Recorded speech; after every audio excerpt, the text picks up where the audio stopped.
This is a financial tax strategy legally in the tax code that they're taking advantage of. How do you create a drain of assets to a life insurance company? People got to die. Where do you see the risk? Where's the risk here? COVID was an opportunity for the insurance industry to be stress tested. And guess what we found out? If you want to be rich one day, you want to be wealthy one day, you got to follow the habits of rich people, of wealthy people, successful people. And so this is, Jordan, let's take a look at this. So this is a proxy statement from a publicly traded company called GE. Mm-hmm. Okay, I don't know if we can see this too much, but let me see if I can zoom in there. Okay, so these are the C-suite executives of this. This is GE. Okay, GE, General Electric. Okay, these are the CEOs. So let's take a look at what they put inside the retirement plans. Inside the retirement plan, they're putting $94.50 a year. That's the match. Yeah, that's the match. Okay, so they're getting paid $94.50 all the way down. Okay, of course, look at this. I could use the private jet, lease cars, financial and tax planning. These guys are using financial and tax planning money to help them with their personal finance. Look how much money they've invested. So you want to find out what rich people do? Find out where to put their money. Life insurance premiums: $136,456, $62,000, $227, $226. $107,000, $153,000, $172,000 going to life insurance premiums. But Jesse, that's why I don't buy life insurance, because it's so expensive. What's the misunderstanding when people see this type of number? You know what's interesting, Coach, is if you look at this, that 9450, that's the match, and they shape us, and they say put up to the match and. At a minimum. In terms of like your 401k. Because it's free money. Yeah. However, if we look at it, it's really not free, because all that company is doing, because every dollar that company matches that person dollar for dollar, that employer is taking it as a tax deduction that tax year. Yep. So what they're doing is they're shifting the income tax liability away from them and onto you. You're going to have to pay taxes on the money 20 years from now. Now, do you feel taxes are going up or going down in the future? Then what they do, so that's a win for the company because it's tax deductible to the company every dollar. But here's the other cool thing. That those hundreds of thousands of dollars they're putting in life insurance, it's also tax-free to the company, and it's or tax deductible to the company and tax-free to the employee because of the type of life insurance it is. It's not your ordinary term life insurance. It's not the stuff you get online. It's not whole life insurance. It's your permanent universal life. Yeah. It's universal life insurance called an executive bonus plan. So when people are looking at this, it's not, I'm trying to get the least amount of premium for the most amount of death benefit. No, this is a financial and tax strategy legally in the tax code that they're taking advantage of. Correct. Yeah, because there's three tax codes that I think they're the three.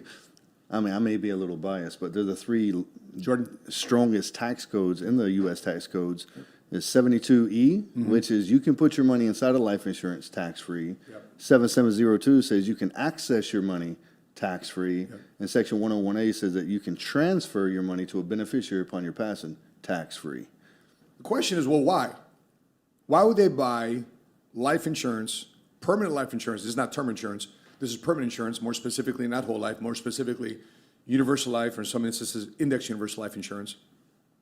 Let's take a look. Let's unpack a insurance company asset allocation, okay?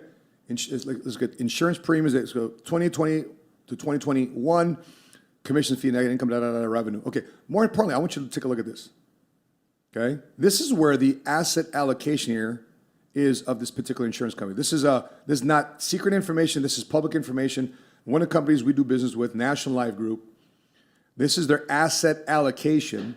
So where's the majority of the money? Bonds, not risky investments. Correct. Not crypto, not stocks, not even real estate. Look, they have commercial real estate. And the commercial real estate is buildings that they own. Yep. Okay? Asset and mortgage-backed securities, private placements. Look at this, government securities, limited partners. Where do you see the risk? Where's the risk here? Where's the stocks? There might be a little bit of risk here if you consider mortgage-backed securities. But it depends on the asset class. Because here's another thing too as well. Here's the one thing to look at too is banks have what they call, where is it here? NAIC rated bonds. Okay? This is the assets. They have NAIC 1 through 6.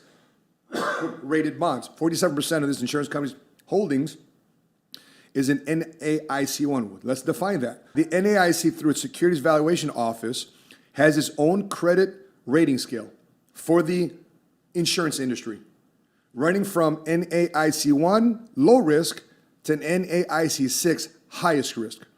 All securities and insurance portfolios use these designations as the related factors to assess solvency capital requirements. So basically, the more risky it is, it's more the higher asset class, the less risky, more predictable one. So 79% of their assets are in NAIC 1 and 2 assets. So what they're showing is, hey, your money is safe. That's it. You see most banks are B plus rated. Life insurance companies are A plus rated. That's 3 to 4 more levels of security than your local bank. So when people ask me, do I leave all my money in the bank just sitting there getting less than desired interest? Yeah. Or do I put that money to work for me? Yep. I just point them, the number one rule of money is keep it in motion. Because if it's just sitting there, it's dying off. Yep. And you need your money to make as many babies as possible right now if the government's going to continue to print off trillions of dollars. So I want to show here another article here. Let's see, where is it? Banks. Speaking of banks, okay? Bank-owned life insurance. Bank-owned. So in other words, the institution actually owns life insurance. It's called BOLI. Bank-owned life insurance continues to be a popular investment choice for a variety of banks. As of December 31st, 2020, 3,137 banks nationwide reported not death benefit, but cash surrender values on their regulatory filings. 67.6% of banks nationwide with assets between 100 million and 1 billion currently own BOLI, bank-owned life insurance. So if you look at these banks, $210 billion in life insurance cash value. Just what is some financial expert say on TV? Trash value? Well, the banks don't think so. The banks don't think so. Banks don't think it's trash value. So, listen, this is how a bank is looking to securitize and minimize their risk to pass on interest to their banking customers by ownership, not just in real estate, ownership in debt instruments that they're lending you, but also ownership in cash surrender values, bank-owned life insurance. By the way, any thoughts on BOLI? It's very interesting. So BOLI is, I was actually speaking with a person who's a branch manager at a bank the other day. Was it like a community bank, a regional bank? I can't remember the name of the bank. It was community bank. They want her to be the regional manager, but she's just the district manager. I was asking, I said, why when I walk in is everybody senior vice presidents? And it's because they buy life insurance on all the employees of the bank. So that's what BOLI is. It's bank-owned life insurance. Bank-owned life insurance. And you see COLI, corporate-owned life insurance. So corporations do it too as well. Correct. Just not banks. Before I wrap up this portion of our conversation, I just want to remind everybody, the reason why people got worried about SVP Bank is because there was a run on the bank.